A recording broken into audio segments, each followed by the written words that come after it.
भारत की आबी जारियत के खिलाफ पाकिस्तान ने सिफारती उर्स करी। दोनों महाजों पर सख्त मौक़िफ़ इख्तियार किया है। दूसरी जानिब भारत खित्ते में अपनी सिफारती साख बचाने की मुसलसल कोशिश कर रहा है, मगर कामयाबी के बजाय उसे नाकामी का सामना है। इस मौका पर चीन और रूस जैसे आलमी खिलाड़ियों का पाकिस्तान के साथ बढ़ता हुआ ताउन भारत के लिए एक और परेशान कुन पहलू है। अमरीकी think tank council of foreign relations CFR ने भारत की गिरती हुई साख और जनूबी एशिया में चीन के बढ़ते हुए असर पर तहलका खेज रिपोर्ट जारी कर दी है, जिसके मुताबिक पाकिस्तान के हाथों जंग हारने के बाद मोदी अब सिफारती जंग भी हार चुका है। काउंसिल ऑफ फॉरेन रिलेशंस की रिपोर्ट के मुताबिक खित्ते में मोदी हुकूमत की इजारादारी खत्म हो रही है और जनूबी एशिया ने भारत को मुस्तरद कर दिया है।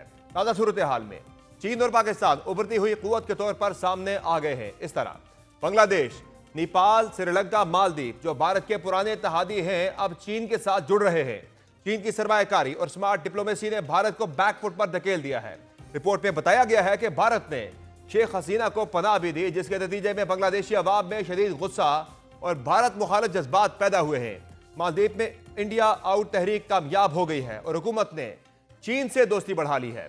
CFR रिपोर्ट के मुताबिक नेपाल में कम्युनिस्ट हुकूमत का चीन की तरफ झुकाव नजर आ रहा है, जहां भारत को मुकम्मल नजरअंदाज कर दिया गया है। श्रीलंका के नए सदर ने भी चीन की मईशत को मॉडल करार दे दिया, जो कि भारत की सिफारती शिकस्त करार दिया जा रहा है। दूसरी जानिब भारत का मजबूत इत्तेहादी समझा जाने वाला रूस भी पाकिस्तान मुखालिफ भारतीय मौके पर कान नहीं धर रहा। अरब मीडिया के मुताबिक रूस और पाकिस्तान के दरमियान स्ट्रेटेजिक शराकतदारी में पेशरफ्त से भारत को सिफारती सतह पर एक और नाकामी का सामना करना पड़ा है। अरब मीडिया के मुताबिक पाकिस्तान की मजबूत मुआशी साख से मुतासिर होकर रूस ने पाकिस्तान में बड़ी सरमायाकारी का मुआहिदा किया है। इस बदलती सूरत हाल के नतीजे में खित्ते में भारत का असर रसूख शदीद खतरे में पड़ गया है।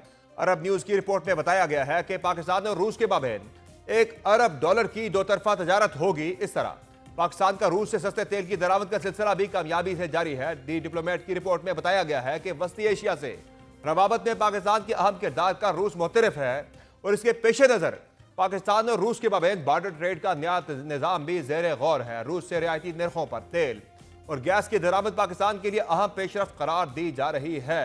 मौजूदा सूरत हाल को देखते हुए मजमूई तौर पर वाज़ेह हो रहा है कि जनूबी एशिया में ताकत का तवाज़ुन बदल रहा है। भारत अब महज नारों और झूठे दावों पर खड़ा है, जबकि पाकिस्तान ने दिफा, सिफारतकारी, मईशत और इलाकाई ताल्लुकात ने मजबूत बुनियादों पर अपने कदम जमाना शुरू कर दिया है। इस मुतालिक पाकिस्तान मजीद क्या इकदाम कर सकता है और मजीद भारत की तरफ से, जो कि इस वक्त नरेंद्र मोदी कह रहे हैं कि ऑपरेशन सिंदूर जारी है, भारत क्या मजीद कोई मिसकैलकुलेशन या जारहियत कर सकता है? बात करेंगे। हमारे साथ मौजूद हैं दिफाई अमूर के माहिर air marshal retired Amir Masood sahab. बहुत शुक्रिया air marshal retired Amir Masood sahab, आपने प्रोग्राम में ज्वाइन किया। सारी बताएगा कि आज chairman joint chief of staff committee ने भी कहा है कि भारत की तरफ से स्ट्रेटेजिक मिसकैलकुलेशन का खतरा अभी भी मौजूद है, जबकि नरेंद्र मोदी भी कह रहे हैं कि अभी ऑपरेशन सिंदूर जारी है।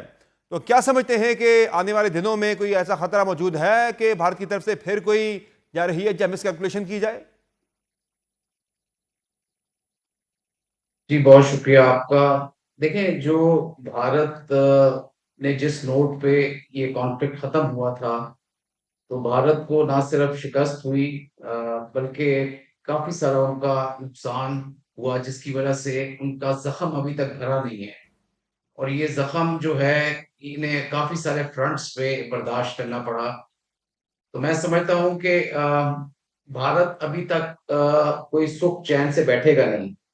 बिकॉज़ ये एक बहुत बड़ी नाकामी होती है कि आप इतनी बड़ी फ़ज़ाइया अपनी मतलब एयर फ़ोर्स लेकर आप आएँ, इतनी बड़ी आर्मी आपकी हो, जो दुनिया में अपने आप को एक सुपर पावर का दर्जा आप समझते हैं आपका है, और एक ऐसी एयर फ़ोर्स से आपको नुकसान हो जो कि आपके नंबर्स में आपसे आधी से भी कम है। और जहाँ आप बात करते हैं कि आपने टू फ्रंट वॉर करनी थी और चाइना और पाकिस्तान दोनों के अगेंस्ट, वहाँ एक फ्रंट पे भी आपको कामयाबी हासिल नहीं हुई। तो मोदी और उसकी जितनी भी काबीना है, उनको शिकस्त का सामना हुआ है, उनका ज़ख्म काफ़ी गहरा है। तो वो सुख और चैन से नहीं बैठेंगे, ना वो खुद बैठेंगे, ना ना हमें बैठने देंगे, और इस रीजन के लिए वो चीज़ ठीक नहीं है। तो मैं समझता हूँ चेयरमैन जॉइंट चीफ ने ये तो ज़रूर कहा है, और साथ ये भी उन्होंने कहा था कि फोर्सेस जो हैं वो अपनी नॉर्मल लोकेशंस पे चली गई हैं। तो देखें, जो ग्राउंड फोर्सेस होती हैं उनका नॉर्मल लोकेशन पे जाना, वो ऑप्टिक्स है, वो उससे कोई ज़्यादा फ़र्क नहीं पड़ता, और बहुत ज़्यादा ज़मीनी जंग हमने देखी भी नहीं। ये अब जो जंग होगी और जितनी हम पिछले अरसे में देखते आए हैं, उसमें फ़ज़ाइया या स्पेस एरोस्पेस के जो एलिमेंट्स हैं उनका ज़्यादा अमल दखल हम्म। होगा और वो उस चीज़ को ज़्यादा एक टेक्नोलॉजी के साथ एम्प्लॉय करेंगे जिसमें स्पेस होगी, साइबर स्पेस होगी और आपकी एयर फ़ोर्स होगी, आपके मिसाइल होंगी, इलेक्ट्रॉनिक वॉरफेयर होगी। हम्म। तो मोदी जो है वो कोशिश करेंगे कि इस तरह की टेक्नोलॉजी जो है उसको ज़्यादा हार्नेस करें और पाकिस्तान को कोई ऐसा नुकसान ज़रूर पहुँचाएँ, जिससे वो अपने अवाम को तसल्ली दे सकें।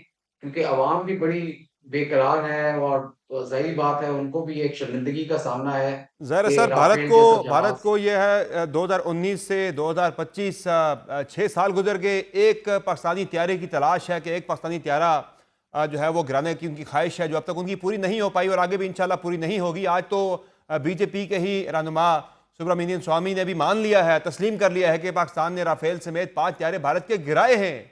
ये बड़ा इतराफ़ है भारत के अपने कैंप के अंदर से, बीजेपी के अपने कैंप के अंदर से बड़ा इतराफ़ आया है। तो अब दुनिया तो मान रही है लेकिन भारत नहीं मान रहा था, तो अब भारत के अंदर से भी लोग मान रहे हैं कि भाई ऐसा हुआ है। जी, बिल्कुल देखिए ये जो जहाज़ आप जब एयर टू एयर बैटल करते हैं और उसमें जो जहाज़ गिरते हैं उसकी वैल्यू बहुत सिग्निफिकेंट होती है। एक तो होता है कि आप ग्राउंड पे जहाज़ मार दें या मिसाइल मार दें या कोई बॉम्ब मार दें, वो एक डिफरेंट चीज़ है। लेकिन जो एक फ़ज़ाइया या एक एयर फ़ोर्स का जो पूरा इम्तियाज़ होता है, वो ये होता है कि हवा में आप किसी जहाज़ को मारें और वो आपके प्रोफ़ेशनलिज़्म को ज़ाहिर करता है, वो आपका रिज़ॉल्व ज़ाहिर करता है। उसका इम्पैक्ट बहुत होता है। पहले तो ये जहाज़ क्योंकि आपकी सरहदों के अंदर आते थे, तो वो ऊपर डॉग फाइट हो रही होती थी और गिरते हुए भी नज़र आते थे। अब ये बियॉन्ड विज़ुअल रेंज आप मारते हैं, लेकिन फिर भी इसका इम्पैक्ट बहुत ज़्यादा होता है। और इससे ये है कि दूसरी एयर फ़ोर्स जो है, जिसका जहाज़ गिरता है हवा में, वो हिल जाती है। उसका या सेंटर ऑफ ग्रेविटी जो है, वो ऐसे ही सर, इम्बैलेंस हो जाता है। 72 घंटे और भारतीय फिजाइया जो है वो ग्राउंड हो गई थी जब पाकिस्तान ने उनके 5 त्यारे गिराए थे। 72 घंटे जी, तक उनकी फिजाइया को हिम्मत नहीं हुई थी कि वो एयरबॉर्न हो सके दोबारा से। तो अब दोबारा से जी। एक मिसकैलकुलेशन के बारे में सोचना, आप समझते हैं कि इस टाइम ज़ाहिर है कोई इतनी बड़ी टेक्नोलॉजी तो भारत ने अभी हासिल की नहीं है, जो हमारे पास टेक्नोलॉजी हमारे हमें जो एज है उसमें उसमें तो भारत अभी एट पार है ही नहीं है, तो वो कैसे दोबारा से आ सकता है? जी, बिल्कुल, आपका अंदाज़ा बिल्कुल सही है। देखें, आने वाले दिनों में मैं नहीं समझता क्योंकि उन्होंने अगले 3-4 दिनों में पहले दिन जब उनके इतने राफ़ेल तैयारे गिरे, तो उन्होंने कहा जहाँ 2-3 गिर सकते हैं, वहाँ पूरा स्क्वाड्रन भी गिर सकता है। वो ना या सिर्फ़ उन्हें पीछे ले गए, बल्कि अगले 3 दिनों में राफ़ेल का इस्तेमाल बिल्कुल नज़र नहीं आया।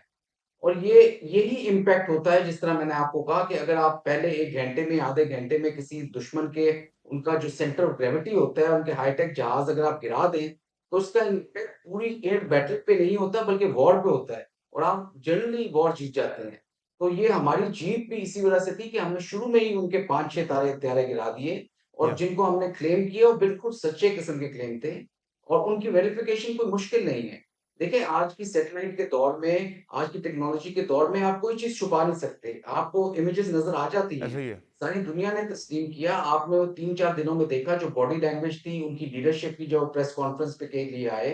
उसके बाद उनके बहुत बड़े एनालिस्ट हैं स्वामी साहब, प्रवीण स्वामी, उन्होंने एक्सेप्ट किया कि जी 3 से 4 जहाज़ जो कश्मीर एरिया में गिरे हैं, 1 राफेल बठिंडा पे गिरा है। तो ये चीज़ें और प्लस इंटरनेशनल जितना प्रेस था, उन्होंने ये बात बिल्कुल तस्लीम की कि 1 टू 8 की जो बैटल है वो पाकिस्तान फ़िज़ाइया ने जीती है और इंडिया को उसमें ना सिर्फ शिकस्त का सामना करना पड़ा है बल्कि उनके राफ़ेल और हाई टेक्नोलॉजी के जो तैयारे थे वो गिरे हैं और पाकिस्तान का कोई तैयारा नहीं गिरा। और 2019 से क्या बल्कि उससे पहले से भी अल्हम्दुलिल्लाह पाकिस्तान फ़िज़ाइया का ये कोई तैयारा हवा में नहीं मार सके और ये एक बहुत अच्छी तरबियत की निशानी होती सही। है। ये एक आप कहिए कि एक जीत है हमारे लिए कि हमने एक तैयारा भी हवा में उनके किसी जहाज़ ने हमारा नहीं गिराया और आबिद और साहब ये हमने पैर दर पे उनके तैयारे गिराए हैं। वो शो करता है आपकी ट्रेनिंग को, आपके प्रोफ़ेशनलिज़्म को और मैं नहीं समझता कि सही। अगले 5 से 10 सालों में ये कोशिश भी करेंगे कि अपने कोई हाईटेक तैयारे या कोई एयर बैटल करने की कोशिश करें फ़ज़ाइया के अगेंस्ट क्योंकि उनको सिर्फ़ शर्मिंदगी और शिकस्त के अलावा और कोई चीज़ नहीं हासिल होगी। बिल्कुल और वो सर, और जितनी दूसरा सर ये टेक्नोलॉज़ी अब पाकिस्तान फ़िज़ाइया ये के पास मौजूद है और चाइना के इश्तिराक से जो आगे भी इंशाल्लाह हमारे पास आने वाली है, मेरा ख़्याल में हम उनको एयर टू एयर की बैटल में तो चेकमेट कर चुके हैं। और जिस तरह की हमने एम्प्लॉयमेंट की और जो टेक्नोलॉज़ी की सिंक्रोनाइज़ेशन और नेटवर्किंग और इंटरऑपरेबिलिटी उन्होंने देखी एग्जैक्टली। हमारे इस्तेमाल में मैं नहीं समझता कि अगले कई सालों तक हिंदुस्तान की जो फ़ज़ाइया है या हिंदुस्तान की जो एयर फ़ोर्स है, वो कोशिश भी करेगी कि पाकिस्तान की एयर फ़ोर्स का सामना करे। सही है। वो इनडायरेक्ट तरीके से ज़रूर करेंगे। बहुत शुक्रिया air marshal retired Amir Masood sahab, आपने प्रोग्राम में ज्वाइन किया।